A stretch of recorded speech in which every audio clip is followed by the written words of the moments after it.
I went by my P.O. box tonight after dinner, and I haven't been by there in obviously a couple months because this letter came in May 2nd. It's now almost August. Well, somebody took the time to print this out, a little story, attention fan mail, but it's not to me. It's about something I think that you would appreciate me showing. And they did say, please give a few seconds of your time in remembrance. Well, I think I should. The title of this is called Remember the Giants. And we'll show you a couple things here. This is pretty cool. Maybe Google some stuff and learn. That's what we like about ham radio is learning. On the first day of Orlando Hamcation 2024, you lost a friend. Maybe you stood next to him at a ham fest. Maybe you heard a pileup he was running. Maybe you saw him give a talk at a ham convention. Maybe you never worked him, but he was still a friend of yours.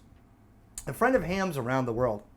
An example to ham radio operators everywhere. Real leadership is demonstrated by example, and he was a real leader. This ham was special and generous. This guy was pretty major in ham radio. His name was Bob Alphin, amateur radio operator, call sign K4UEE, and he lived in Marietta, Georgia.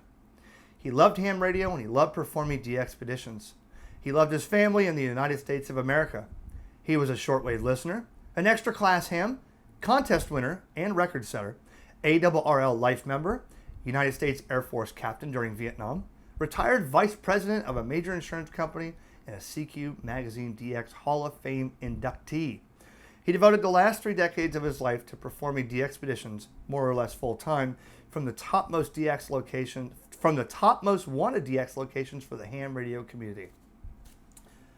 I can't say, I'll never say, oh, I knew him. Maybe I did. Maybe I talked to him. Maybe I did meet him at a ham fest. Maybe I don't know. But I Googled, wow, guy put a lot of time and effort into the ham radio community for 30 plus years. I mean, if you knew him or met him or were on a DXpedition with him, comment below. Teach me something, please, because I've had to learn already. I've learned about somebody that I may not have known about, and I'm not ashamed to say it. I love learning. That's why I like letters like this. It's cool. Would you give a few seconds of your time in remembrance of him? Google his call sign, K4, Uniform Echo Echo, to get an idea of his accomplishments. There are many videos about his exploits.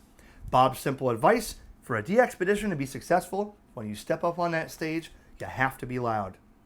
Bob Alphin, K4UEE, ham radio operator extraordinaire. May his last QSO be 599. That's pretty cool. One of the people that probably had a huge impact at somebody's, I read some stuff, I'll show you a couple highlights. If you are at all of the top 10 most wanted DXpeditions, and then you get another one after that, so you have 11, I bet you at all those he made a point to get somebody else involved in that and to teach somebody and not just go there and hog the mic or try to say he was the best. He inspired somebody in all those times to do what they've done now. He's inspired somebody. He's made an impact in this hobby. So K4UEE, silent key, may you rest in peace. And I want to learn more about him. I might start Googling a lot of these videos. We also lost Sierra 57 Delta X-Ray Slavko from Slovenia that same week. I didn't know that. In fact, I swear last week I was mobile on the way to Miami in my truck, and I was talking to Sierra 57 Delta X-Ray, or maybe I had one thing. I remember saying, because I remember him always, Sierra 57 Delta X-Ray. Like, he was a huge, always on the pileup. I mean, he was in the Slovenian military. I'll show you a couple things here. He's got almost 1 million page hits on his QRZ. You can guess, and there's probably tens of millions of contacts that guy has made. All right, and I'm sure you know Sierra 57 Delta X-Ray. I don't know if someone took his call sign. I don't know if that was, I don't know, but I don't remember what I ate for dinner last night. I swear I talked to him last week. I guess I'm wrong. Slavko, miss you, buddy. And now we've lost Bob Heil, K9EID. Who doesn't know who Bob Heil is? Bob Heil is a superior pioneer in the music and audio industry. Gosh, there's so many things I can't even talk about in this video. It'll be forever, but we'll look at Bob.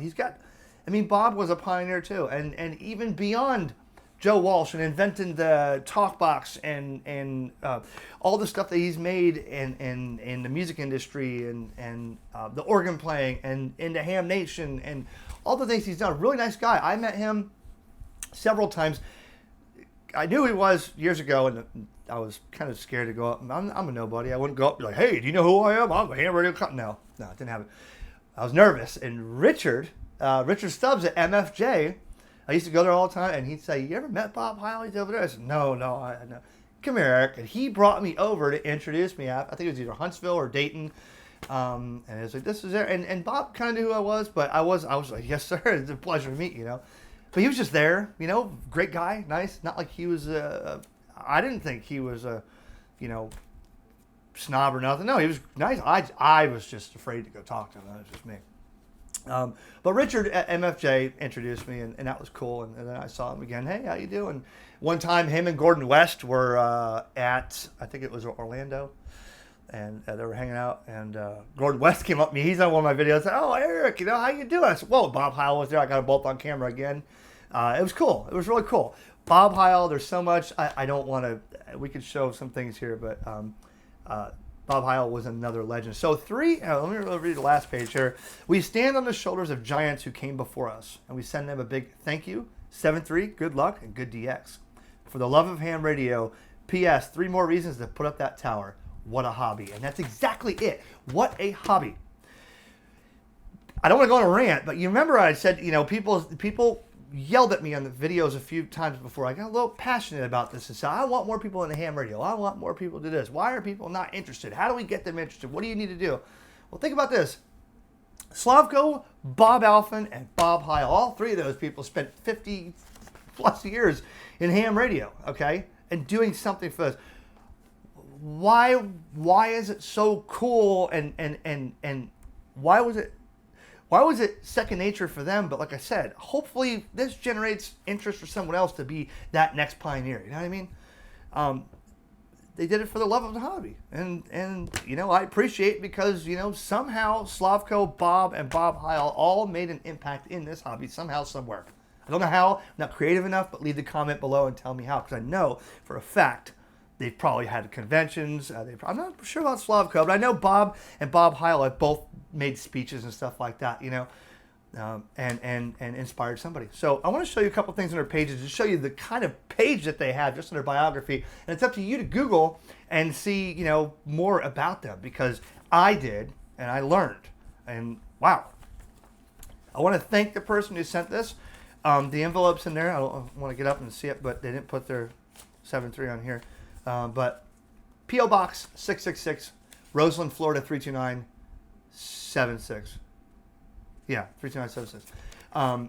It's on the QRZ page. I appreciate letters like this. Let me show you a couple things here and we'll end this video.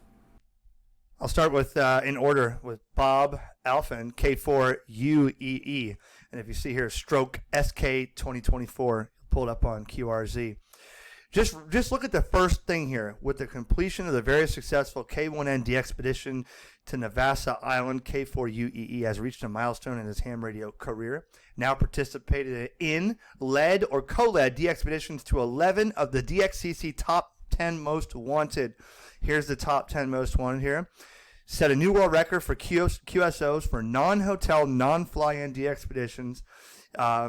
Participated in 10 major DXpeditions that have made over 1.25 million QSOs. He has 11 DXpedition of the Year plaques hanging on his wall.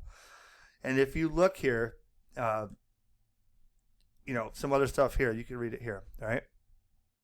Let me go to, we'll go up here to Slavko, Sierra 57 Delta X-Ray, SK 2024.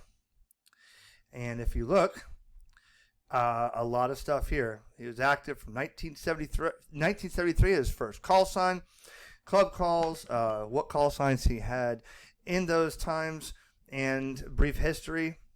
Joined amateur radio in 1972. Okay, goes back a lot. There's a lot here. Daily activity. If you go down here, members of the radio clubs that he was in, and he has in his log over 961,000 plus QSOs as of December 2023. In 2022, he made 83,840. I mean, 44% of his contacts are CW, single sideband 52. The other 4% are digital, mostly RIDI. Man. And his wife, Sierra 56 Delta X-Ray. Pavla. And right here. So here is some stuff here. Major awards here. Holder of all these different awards. Confirmed. All the award numbers. I mean, and then for some reason these won't show up, but all these awards confirm what paper QSL cards. He said he's a little bit old-fashioned, but he really likes paper cards. And if you go down here, I don't know why they're not showing up, but Sudan Adventure, read about this. I wish those pictures would show up. Maybe it's my browser or my computer. I'm not sure. And we're going to go to one more here because I can't read all this and keep the video short enough. But we'll go like this. And we'll go to K9 EID stroke SK 2024. There's Bob there. And 147,800 lookups. And again, this goes way beyond ham radio with Bob Heil, but it will start as a whole biography here of everything. From his mentor, he was first licensed in 1956. Designing many antennas, he designed a 128 element 2-meter J-beam array in 1960. And then he also, to the latest and greatest, 40 and 75 meter phased arrays. That must be him there with the 100 and how many? 100 and a lot of elements, I can tell you that. All through the years of different things here. I mean, you know, again, a host on Ham Nation. Going down here to his music career. Down to, you know, he played the organ and I mean, wow, a lot of stuff here. I read through it all. I'm sure you can just Google it anywhere if you don't have a way to look at QRZ.com. Google it. Heil Sound Display at the Rock and Roll Hall of Fame. I mean, there's the talk box, you know. You know, Peter Frampton used that. He's got Pete Townshend of The Who. You read about this. He had built 24 guitars for Pete each tour leg. Wanted better tuners, different bridges. They were all destroyed by the end of the tour, but when that one escaped, Pete handed it to me as one of the last nights. And there it is in the Rock Hall. Pretty cool, man. I mean, this guy, wow, what a legend, you know? Yeah, Joe Walsh, Peter Frampton, Richie Sambora used it. A lot of stuff. Here's some of his phased arrays, you know, a lot of stuff. I encourage you to read this, okay? Read this. The Pine Board Project from Bob Heil. You know, he used to build radios and stuff on pine boards. So, I mean, wow, look at this. Lots of stuff, lots of stuff. Received an honorary doctorate of music and technology from the University of Missouri. So, Dr. Bob. Wow, guys. I'm going to leave you with that. I hope that you appreciate me giving a little bit of remembrance back to the hobby to those who have paved the way for us. And I hope that nobody has anything negative to say. I tried my hardest to go right off the cuff with this, and sometimes I stutter. But, hey, this is the way it goes. All natural, and you know what? These three deserve recognition for sure. Everybody has their own part in this hobby, and everybody contributes to this world some way or another. And these three, may God rest your soul. Rest in peace. 7-3.